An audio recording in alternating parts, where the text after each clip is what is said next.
চতুর্থ পর্ব। দুর্গা দিদি। কয়েক মাস কাটিয়া গিয়াছে। একদিন সর্বজয়া এক বাটি দুধে কিছু ভাত মাখিয়া পুত্রকে খাওয়াইতে বসিল। দেখি হাঁ কর, তোমার কপালখানা মন্ডা না মেঠাই না, দুটো ভাত আর দুধ, তা ছেলের দশা দেখলে হয়ে আসে। রোজ ভাত খেতে বসে মুখ কাঁচুমাচু, রোজ ভাত খেতে বসে মুখ কাঁচুমাচু, বাঁচবে কি খেয়ে? দুর্গা বাড়ি ঢুকিল। কোথা হইতে ঘুরিয়া আসিতেছে। এক পা ধুলা, কপালের সামনে একগোছা চুল সোজা হইয়া প্রায় 4 আঙ্গুল উঁচা হইয়া আছে। সে সব সময় আপন মনে ঘুরিতেছে। পাড়া সমবয়সী ছেলেমেয়ের সঙ্গে তাহার বড় একটা খেলাধুলা নাই। কোথায় কোন ঝোপে বইচি পাকিল, কাদের বাগানে কোন গাছটায় আমের গুটি বাঁধিতেছে, কোন বাঁশতলার শিয়াকুল খাইতে মিষ্টি, এসব তাহার নখদর্পণে। সে ঢুকিয়া অপরাধীর দৃষ্টিতে মায়ের দিকে চাহিল। সর্বজয়া বলিল, এলে, এসো, ভাত তৈরি, খেয়ে আমায় উদ্ধার করো। তারপর আবার কোন দিকে বেরুতে হবে বেরো। বৈশাখ মাসের দিন সকলের মেয়ে দেখো গে যাও, সেজুতি করেছে, শিব পুজো করছে। আর অত বড় ধাড়ি মেয়ে দিন রাত কেবল টোটো। সেই সকাল হতে না হতে বেরিয়েছে, আর এখন এই বেলা দুপুর ঘুরে গিয়েছে, এখন এলো বাড়ি।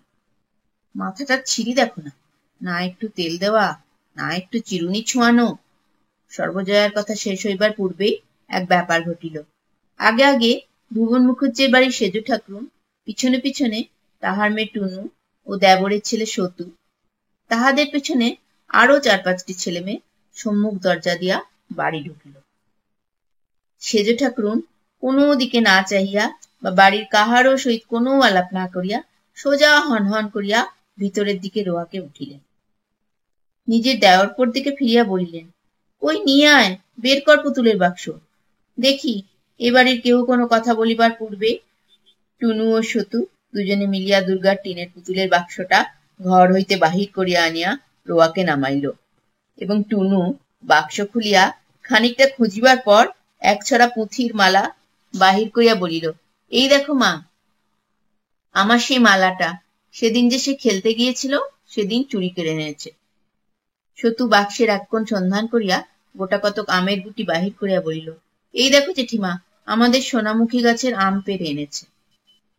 ব্যাপারটা এত হঠাৎ হইয়া গেল, বা ইহাদের গতিবিধি এবারই সকলের কাছে এত রহস্যময় মনে হইল যে এতক্ষণ কাহারও মুখ দিয়া কোনো কথা বাহির হয় নাই।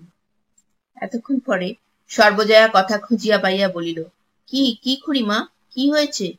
পরে সে রান্নাঘরের দাওয়া হইতে ব্যগ্রভাবে উঠিয়া আসিল। এই দেখো না কি হয়েছে, কীর্তিখানা দেখো না একবার। তোমার মেয়ে সেদিন খেলতে গিয়ে টুনুর পুতুলের বাক্স থেকে এই পুঁতির মালা চুরি করে নিয়ে এসেছে। মেয়ে কদিন থেকে খুঁজে খুঁজে হয়রান। তারপর সতু গিয়ে বললে যে তোর পুঁতির মালা দুর্গা দিদির বাক্সের মধ্যে দেখে এলাম। দেখো একবার কাণ্ড, তোমার ও মেয়ে কম নাকি? চোর, চোরের বেহদ্দ চোর। আর ওই দেখো না, বাগানের আমগুলো গুটি পড়তে দেরি হয় না, চুরি করে নিয়ে এসে বাক্সে লুকিয়ে রেখেছে। যুগপৎ 2 চুরির অভিযোগের অসতর্কতায় আড়ষ্ট হইয়া দুর্গা পাঁচিলের গায়ে ঠেস দিয়া দাঁড়াইয়া ঘামিতেছিল। সর্বজয়া জিজ্ঞাসা করিল, এনেছিস সেই মালা ওদের বাড়ি থেকে? দুর্গা কোনো উত্তর দিতে না দিতে সেজ বউ বলিলেন, না আনলে কি আর আমি মিথ্যে করে বলছি নাকি? বলি, এই আম কটা দেখো না, সোনামুখী নাম চেনো নাকি? এও কি মিথ্যে কথা? সর্বজয়া অপ্রতিভ হইয়া বলিল, না সেজ খুড়ি, আপনার মিথ্যে কথা তা তো বলিনি, আমি ওকে জিজ্ঞেস করছি। সেজ ঠাকুরুন হাত নাড়িয়া ঝাঁঝের সহিত বলিলেন, জিজ্ঞেস করো আর যা করো বাপু, ও মেয়ে সোজা মেয়ে হবে না, আমি বলে দিচ্ছি। এই বয়সে যখন চুরি বিদ্যে ধরেছে, তখন এরপর যা হবে সে টেরই পাবে। চল রে সতু, নে আমের গুটিগুলো বেঁধে নে। দলবল সহ সেজ ঠাকুরুন দরজার বাহির হইয়া গেলেন। অপমানে দুঃখে সর্বজয়ার চোখে জল আসিল। সে ফিরিয়া দুর্গার রুক্ষ চুলের গোছা টানিয়া ধরিয়া দুধ ভাত মাখা হাতে দুর্দার করিয়া তাহার পিঠে কিলের উপর কিল ও চরের উপর চর মারিতে মারিতে বলিতে লাগিল, আপদ বালাই একটা কোত্থেকে এসে জুটেছে, মলেও আপদ চুকে যায়, মরেও না যে বাঁচি, হাড় জুড়োয়, বেরো বাড়ি থেকে, দূর হয়ে যা, যা এক্ষুনি বেরো। দুর্গা মার খাইতে খাইতে ভয়ে খিড়কি দৌড় দিয়া ছুটিয়া বাহির হইয়া গেল। তাহার ছেঁড়া রুক্ষ চুলের গোছার 2-1 গাছা সর্বজয়ার হাতে থাকিয়া গেল। অপু খাইতে খাইতে অবাক হইয়া সমস্ত ব্যাপার দেখিতেছিল। দিদি পুঁতির মালা চুরি করিয়া আনিয়াছিল কিনা তাহা সে জানে না। পুঁতির মালাটা সে ইহার আগে কোনোদিনও দেখে নাই, কিন্তু আমের গুটি যে চুরির জিনিস নয় তাহা সে নিজে জানে। কাল বৈকালে দিদি তাহাকে সঙ্গে করিয়া টুনুদের বাগানে আম কুড়াইতে গিয়াছিল, এবং সোনামুখীর তলায় যে আম কটা পড়িয়াছিল দিদি কুড়াইয়া লইল সে জানে। কাল হইতে অনেকবার দিদি বলিয়াছে, ও অপু, এবার সে আমের গুটিগুলো জড়াবো, কেমন তো? কিন্তু মা অসুবিধাজনক ভাবে বাড়ি উপস্থিত থাকার দরুন উক্ত প্রস্তাব আর কার্যে পরিণত করা সম্ভব হয় না। দিদির অত্যন্ত আশার জিনিস আমগুলো এভাবে লইয়া গেল, তাহার উপর আবার দিদি এরূপ ভাবে মারও খাইল। দিদির চুল ছিঁড়িয়া দেওয়ায় মায়ের উপর অত্যন্ত রাগ হইল। যখন তাহার দিদির মাথার সামনে রুক্ষ চুলের একগাছা খাড়া হইয়া বাতাসে উড়ে, তখনই কি জানি কেন দিদির উপর অত্যন্ত মমতা হয়। কেমন যেন মনে হয় দিদির কেহ কোথাও নাই, সে যেন একা কোথা হইতে আসিয়াছে, উহার সাথী কেহ এখানে নাই। কেবলই মনে হয় কেমন করিয়া সে দিদির সমস্ত দুঃখ ঘুচাইয়া দিবে, সকল অভাব পূরণ করিয়া তুলিবে। তাহার দিদিকে সে এতটুকু কষ্টে পড়িতে দিবে না। খাওয়ার পরে অপু মায়ের ভয়ে ঘরের মধ্যে বসিয়া পড়িতে লাগিল, কিন্তু তাহার মন থাকিয়া থাকিয়া কেবলই বাহিরে ছুটিয়া যাইতেছিল। বেলা একটু পড়িলে সে টুনুদের বাড়ি, পটলিদের বাড়ি, ন্যাড়াদের বাড়ি, একে একে সকল বাড়ি খুঁজিল, দিদি কোথাও নাই। রামকৃষ্ণ পালিতের স্ত্রী ঘাট হইতে জল লইয়া আসিতেছিলেন। তাহাকে জিজ্ঞাসা করিল, জেঠিমা, আমার দিদিকে দেখেছ? সে আজ ভাত খায়নি, কিছু খায়নি, মা তাকে আজ বড্ড মেরেছে, মার খেয়ে কোথায় পালিয়েছে, দেখেছ জেঠিমা? বাড়ির পাশের পথ দিয়া যাইতে যাইতে ভাবিল, বাঁশবনের কোথাও যদি বসিয়া থাকে। সেদিকে গিয়া সমস্ত খুঁজিয়া দেখিল। সে খিড়কি দরজা দিয়া বাড়ি ঢুকিয়া দেখিল কেহ নাই। তাহার মা বোধহয় ঘাটে কি অন্য কোথাও গিয়াছে। ভুবন মুখুজ্জের বাড়ি সব ছেলেমেয়েরা মিলিয়া উঠানে ছুটাছুটি করিয়া লুকোচুরি খেলিতেছে। রানু তাহাকে দেখিয়া ছুটিয়া আসিল। ভাই, অপু এসেছে, ও আমাদের দিকে হবে। আয় রে অপু। অপু তাহার হাত ছাড়াইয়া লইয়া জিজ্ঞাসা করিল, আমি আজ খেলবো না রানুদি, দিদিকে দেখেছ? রানু জিজ্ঞাসা করিল, দুর্গা? না, তাকে তো দেখিনি। বকুলতলায় নেই তো? বকুলতলার কথা তাহার মনেই হয় নাই। সেখানে দুর্গা প্রায়ই থাকে বটে। ভুবন মুখুজ্জের বাড়ি হইতে সে বকুলতলায় গেল। সন্ধ্যা হইয়া আসিয়াছে, বকুল গাছটা অনেক দূর পর্যন্ত জুড়িয়া ডালপালা ছড়াইয়া ঝুপসি হইয়া দাঁড়াইয়া আছে। তলাটা অন্ধকার, কেহ কোথাও নাই। যদি কোনো দিকে গাছপালার আড়ালে থাকে। সে ডাক দিল, দিদি, ও দিদি, দিদি। অন্ধকার গাছটায় কেবল কতকগুলা বক পাখা ঝটফট করিতেছে মাত্র। অপু ভয়ে ভয়ে উপরের দিকে চাহিয়া দেখিল। বাড়ির পথে ফিরিতে ফিরিতে হঠাৎ থমকিয়া দাঁড়াইল। সামনে সেই গাব গাছটা। একা সন্ধ্যার পর এ গাব গাছের তলার পথ দিয়া যাওয়া, সর্বনাশ! গায়ে কাঁটা দিয়া ওঠে। কেন যে তাহার এই গাছটার নিচ দিয়া যাইতে ভয় করে তাহা সে জানে না। অপু খানিকক্ষণ অন্ধকার গাবতলাটার দিকে চাহিয়া দাঁড়াইয়া থাকিয়া ফিরিল। তাহাদের বাড়ি যাইবার আরেকটা পথ আছে। একটুখানি ঘুরিয়া পটলিদের বাড়ির উঠান দিয়া গেলে গাবতলার এ অজানা বিভীষিকার হাত হইতে নিষ্কৃতি পাওয়া যায়। পটলির ঠাকুরমা সন্ধ্যার সময় বাড়ির রোয়াকে ছেলেপিলেদের লইয়া হাওয়ায় বসিয়া গল্প করিতেছেন। পটলির মা রান্নাঘরে রাঁধিতেছেন। উঠানের মাচা তলায় বিধু জেলেনি দাঁড়াইয়া মাছ বিক্রয়ের পয়সার তাগাদা করিতেছে। অপু বলিল, দিদিকে খুঁজতে গিয়েছিলেন ঠাকমা? বকুলতলা থেকে আসতে আসতে।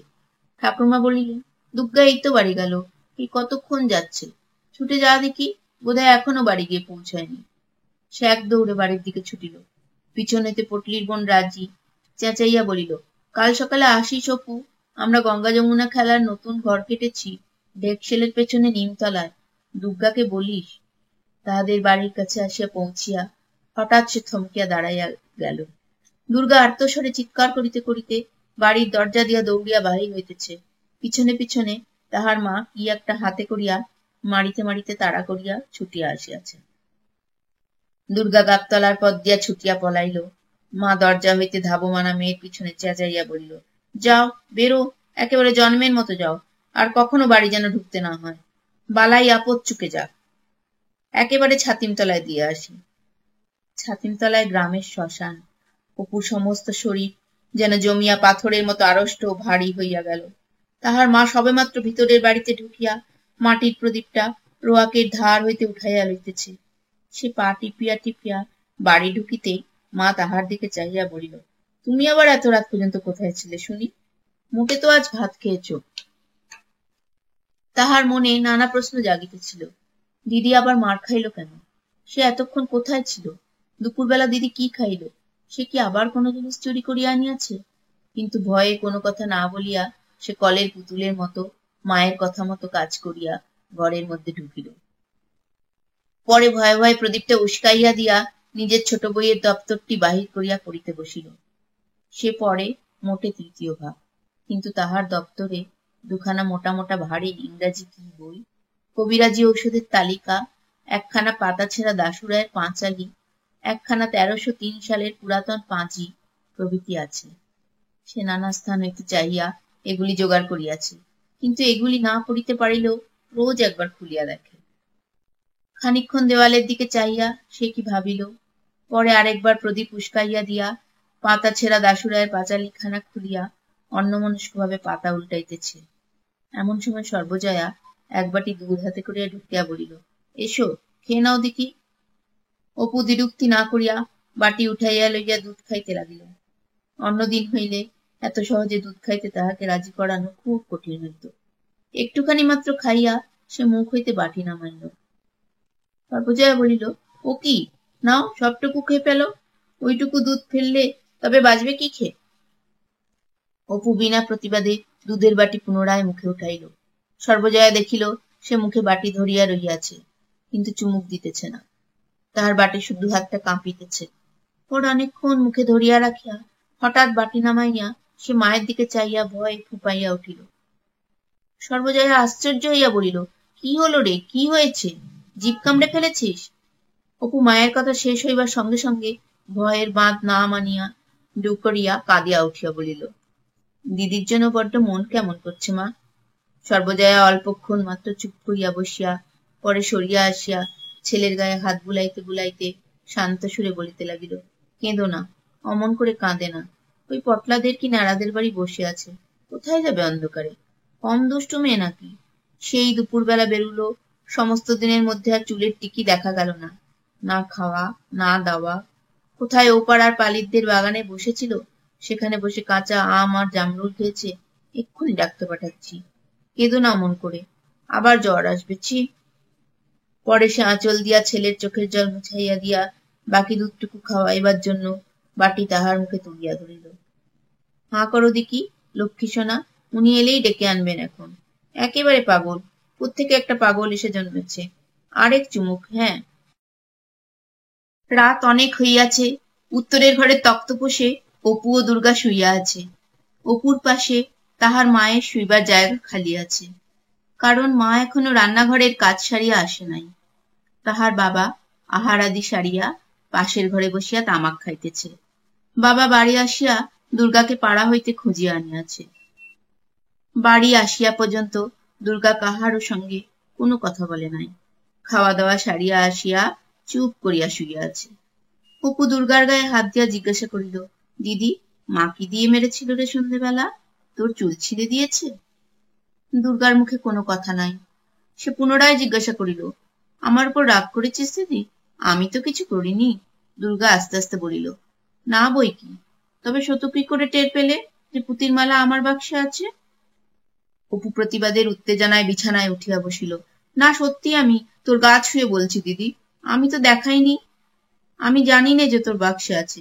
কাল সতু বিকেলবেলা এসেছিল, ওর সেই বড় রাঙা ভাঁটাটা নিয়ে আমরা খেলছিলাম। তারপর বুঝলি দিদি, সতু তোর পুতুলের বাক্স খুলে কি দেখছিল।